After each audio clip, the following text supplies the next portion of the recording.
Aiming is one of the single most important aspects of Fortnite, especially if you want to improve your fighting skills on controller. So many players focus way too much on how fast they can edit and build, and while it might look pretty cool, it ain't worth jack if they can't close out the fight with good aim. What's up, Fortnite fam? I am Cody, and today we are going over the best tips and tricks that will allow you to become an absolute monster on the sticks. So hit that sub button and let's get into it. If you want to become a god on a controller, then one of the things that you're going to have to do is put the time in. No one can come out of nowhere and suddenly be the best. That just doesn't work. So you're going to need to put some practice time in. Every pro player will grind out Fortnite for more than 6 hours every single day. And training their aim and mechanics before they drop into scrims will be a huge part of their daily routine. Practicing is easy. It's something every player does by just playing the game. But being efficient while doing it is what will separate the top tier pros from the average players. What you need to do is start off in creative and load up some aim training maps, preferably Scavox. To this day, Scavox is probably the best aim training map in Fortnite, and it'll help you improve any and every aspect of your aim. You should aim to run each scenario a couple of times, and try to do that for around half an hour to 45 minutes every time you play. This will help you realize your strengths and weaknesses, and will also allow you to figure out what exactly you need to practice the most. What you need to remember is that you aren't an aiming god. Not yet. And there are going to be things that you need to change, so don't be overconfident. After training your aim in a creative map, hop onto some arena solos and push up against every single player that you see. Aim training maps are well and good, but they're nothing compared to realistic scenarios actually in a game. You'll automatically notice what you're doing better and what costs you in fights.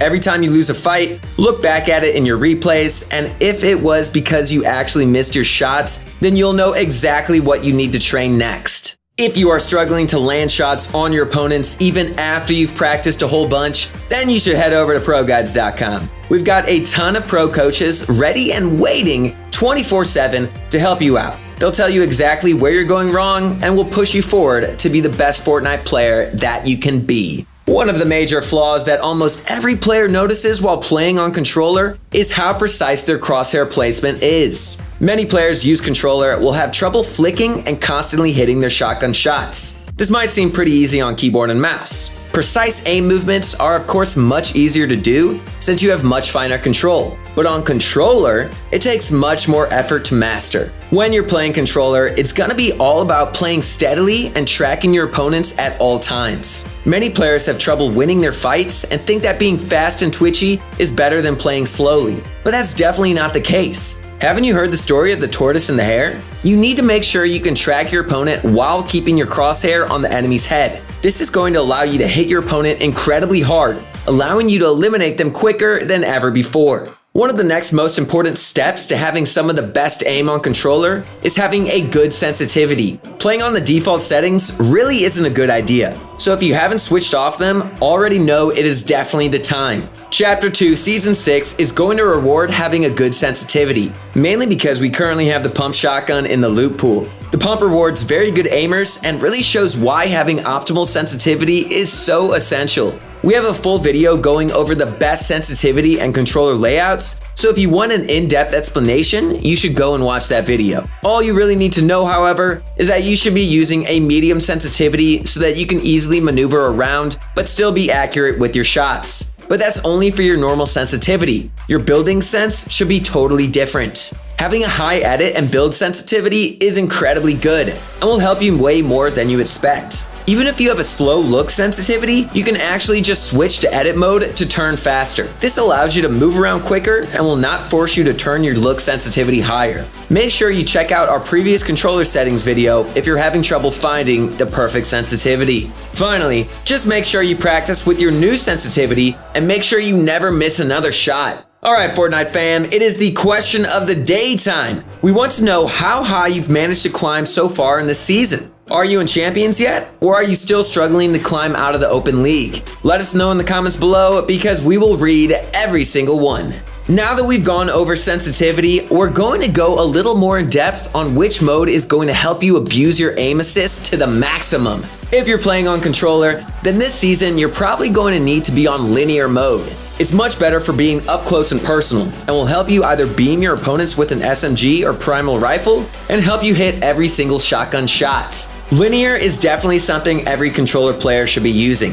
The only issue is the long range aim, which will be pretty difficult when using this mode. Linear is all about tracking things close range. Luckily, that's where the majority of fights happen this season because of the lack of things like snipers and the lack of first shot accuracy on all primal weapons. Exponential mode is much worse for close range fights, and at the moment it is nowhere near as powerful as a controller player than linear. The aim assist is a little bit weaker, and it's going to force you to play much more defensively than if you were using linear. Exponential is better for defensive players and players who get their surge tags with rifles rather than taking early game fights, which is much harder to do in Chapter 2 Season 6. If you're the sort of player who wants to go for long-range tracking, then this will help you hit more shots, but that's less of an option in this season. So we really recommend that you switch to linear so that you can win more of your fights. Long-range aiming is one of the biggest problems that every controller player has, and sometimes it just feels impossible to hit shots from more than 75 meters. This is definitely one of the biggest cons of the controller,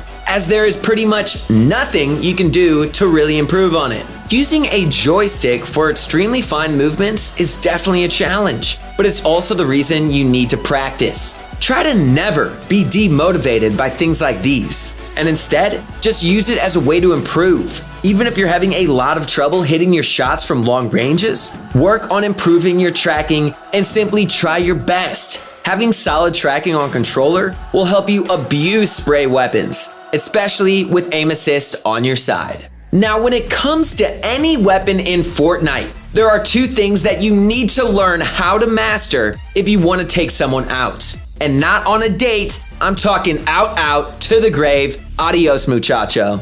So what do you need to know? You need to know how bloom works and how to control the recoil of the weapon you're using. This has become even more important in Season 6 due to the addition of makeshift and primal rifles. None of those weapons have first shot accuracy, so you're only going to be relying on your bloom and recoil control to get eliminations. All rifles have bloom, and it will be the primary reason that you miss shots with a rifle even if you're managing to track your opponent perfectly. Instead of just holding down the trigger when you're firing at an enemy, you should try firing and timing your shots. For example, if you spray your opponent and notice that none of your shots are hitting, you shouldn't keep spraying. Instead, you should fire off bursts of bullets, holding the trigger down for a second and then releasing it. If you do this, your bloom won't grow as much as if you were just holding the trigger down, meaning there is a higher chance for you to land your shots. And of course you can always practice this. Go into aim training maps or in modes like Zone Wars. Just remember that bloom is still luck-based. So even if you're managing the bloom, there's still a chance that you'll pull some bad RNG and miss your shots anyway.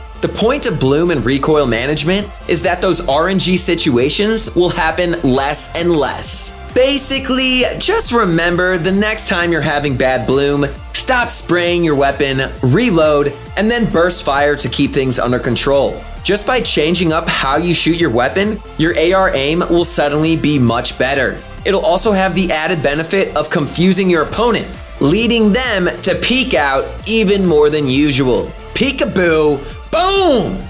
Bye-bye. Having good aim on any input is very important, and we hope this video will help you become the best aimer that you can. Just remember to consistently practice and use every tip and implement it into your playstyle.